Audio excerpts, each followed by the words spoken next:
प्रिय विद्यार्थियों एवं मित्रों, आज हम फिजिक्स में जो अपना चैप्टर नंबर 2 है गाउस नियम एवं इसके अनुप्रयोग, इस चैप्टर नंबर 2 का लेक्चर नंबर 5 अपन आज स्टार्ट करते हैं।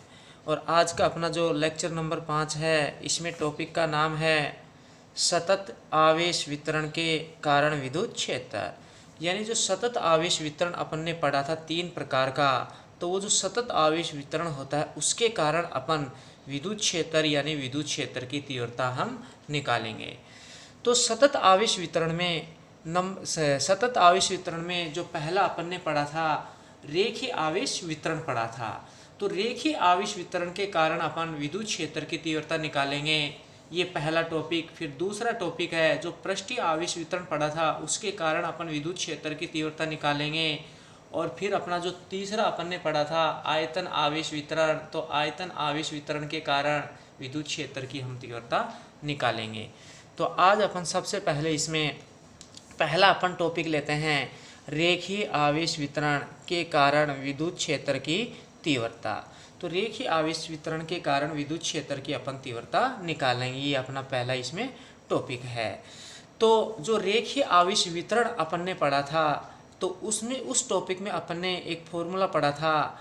तो उसमें अपन ने क्या पढ़ा था कि जो रेखीय आवेश वितरण है उसके कारण बिंदु P पर जो परीक्षण आवेश Q नोट लिया था, उस पर जो लगने वाला परिणामी बल है सदिश F बराबर Q0/4πε0 समाकलन L लैम्डा बटे R square dl r cap, ये फॉर्मूला अपने पास आया था। तो इस फॉर्मूले को अपन ने यहाँ पर ये लिख दिया, राइट कर दिया इसको।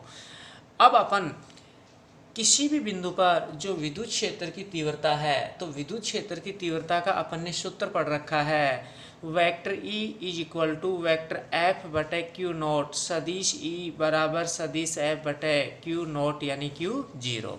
तो रेखीय आवेश जो वितरण है, रेखीय आवेश जो वितरण अपन ने पीछे पढ़ा था, रेखा के रूप में आवेशों का वितरण दिखाया था एक समान रूप से अपन ने। तो उस वितरण के कारण जो बिंदु P पर जो परीक्षण आवेश Q नोट है, वहाँ पर अपन बिंदु P पर विद्युत क्षेत्र की तीव्रता अपन निकालेंगे। तो विद्युत क्षेत्र की तीव्रता हम वहाँ पर निकालेंगे, तो रेखीय आवेश वितरण के कारण विद्युत क्षेत्र की तीव्रता निकालेंगे। तो सदिश E बराबर ये फॉर्मूला अपन यहाँ पर लिखेंगे इसमें। तो अब यहाँ पर अपन क्या करते हैं कि सदिश E बराबर, तो सदिश E बराबर, अब सदिश F की ये वैल्यू यहाँ से अपन यहाँ पर रखेंगे, तो ये जो पूरी वैल्यू यहाँ से यहाँ पर आ जाएगी। फिर बटे Q नोट, तो ये बटे Q नोट आ गया, Q नोट का भाग Q नोट में एक बार लग गया। तो फिर यहाँ पर क्या बच गया, सदिश E बराबर 1/4πε0, तो ये पद आ गया। समाकलन L इसके अंदर ये पद ऐसे कैसे, समाकलन L इसके अंदर ये पद ऐसे कैसे तो ये आ गया अपने पास। अब अपन इसको यहाँ, अब इससे थोड़ा सा आगे और करेंगे, इसको थोड़ा सा व्यवस्थित करके अपन और लिख सकते हैं कि ये जो लैम्डा होता है, ये लैम्डा रेखीय आवेश घनत्व होता है। समान रूप से रेखा पर आवेशों का वितरण है, तो लैम्डा जो रेखीय आवेश घनत्व कांस्टेंट होगा यहाँ पर, तो लैम्डा को अपन समाकलन से बाहर कांस्टेंट को, तो क्या आ जाएगा लैम्डा बटा ये, तो लैम्डा बटे ये आ गया।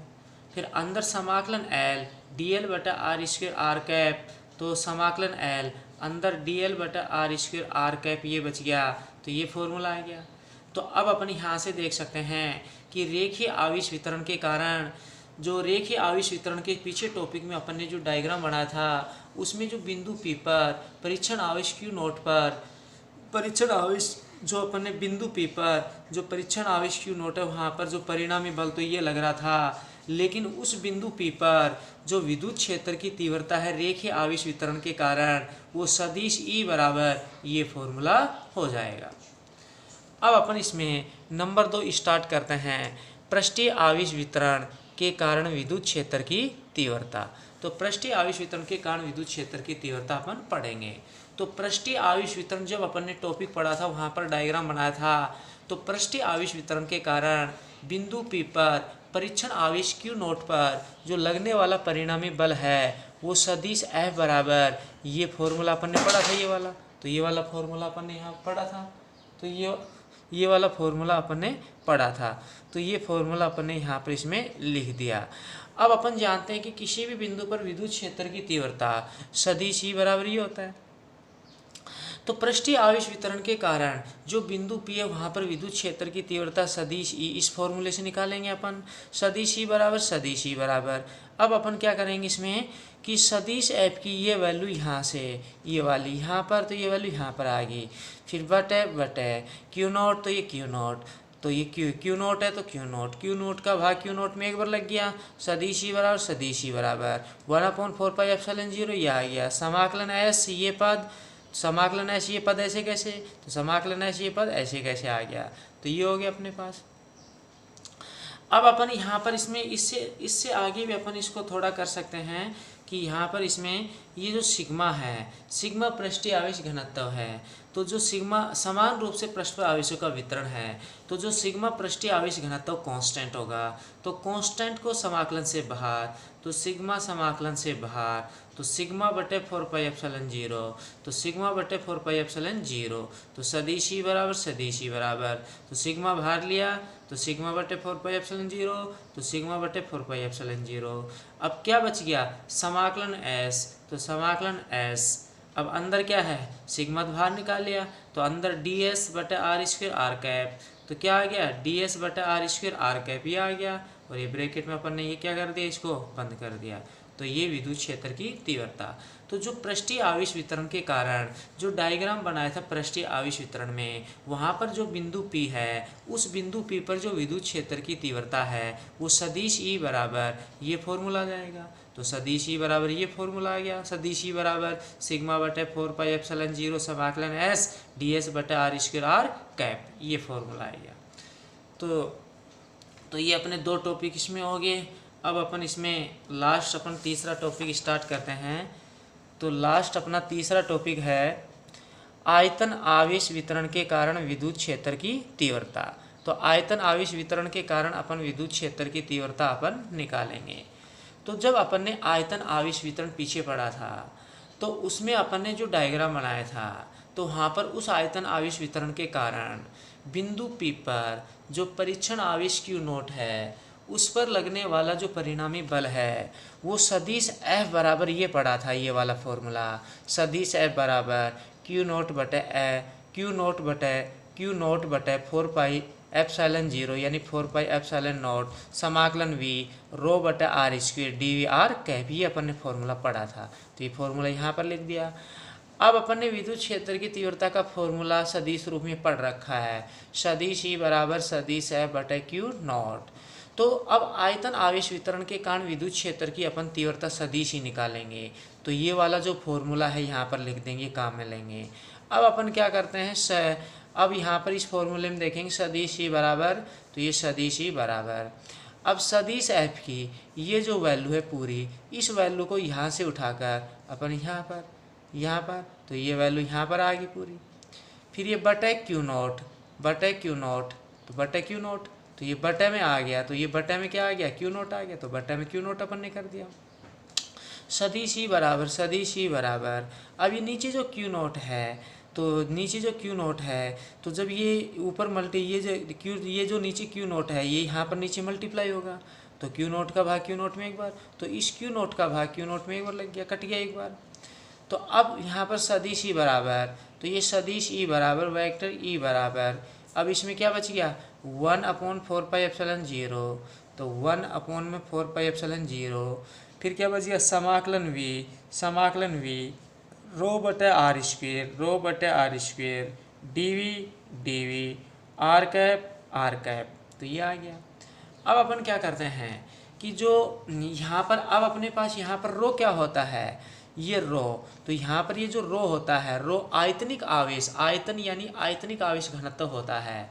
तो जब वस्तु के आयतन में समान रूप से आवेशों का वितरण होता है, तो जो आयतनिक आवेश घनत्व है यानी आयतन आवेश घनत्व, आयतनिक आवेश घनत्व रो कांस्टेंट नियत होगा उस वस्तु के लिए। तो अब यहाँ पर लिख देंगे यदि आयतनिक आवेश घनत्व रो नियत हो तो आगे डैश, तो जब रो कांस्टेंट होगा, नियत होगा ये रो, तो जो कांस्टेंट को समाकलन से बाहर निकालेंगे सदिश ई बराबर, तो ये सदिश ई बराबर, अब यहाँ पर रो कांस्टेंट है, तो कांस्टेंट को इस समाकलन से बाहर निकालेंगे। तो ये तो रो कांस्टेंट समाकलन से बाहर, तो रो बाहर आ जाएगा, तो रो बटे ये, तो ये आ गया रो बटे 4πε0, यानी रो बटे 4πε0। अब क्या बच गया, समाकलन v, तो समाकलन v। अब अंदर क्या बच गया, रो तो अपन ने बाहर निकाल लिया था, रो तो बाहर आ गया था, तो रो तो बाहर। अब बच गया dv बटे आर स्क्वेयर आर कैप, तो अंदर बच गया dv बटे आर स्क्वेयर आर कैप। तो जब रो यहाँ से अपन ये कांस्टेंट समाकलन से बाहर लेंगे तो रो बटे आ गया, तो समाकलन v dv बटा आर स्क्वेयर आर कैप, तो समाकलन v dv बटा आर स्क्वेयर आर कैप, ये आ गया, तो ये फॉर्मूला आ गया। तो अब यहाँ से अपन देख सकते हैं कि जो आयतन आवेश वितरण है, आयतन आवेश वितरण के कारण जो अपन ने आयतन आवेश वितरण अपन ने पीछे पढ़ा था, उसमें डायग्राम बनाया था, बिंदु P था, तो उस आयतन आवेश वितरण के कारण बिंदु P पर जो विद्युत क्षेत्र की तीव्रता है वो सदिश E बराबर ये होगी, इस फॉर्मूले से निकालेंगे।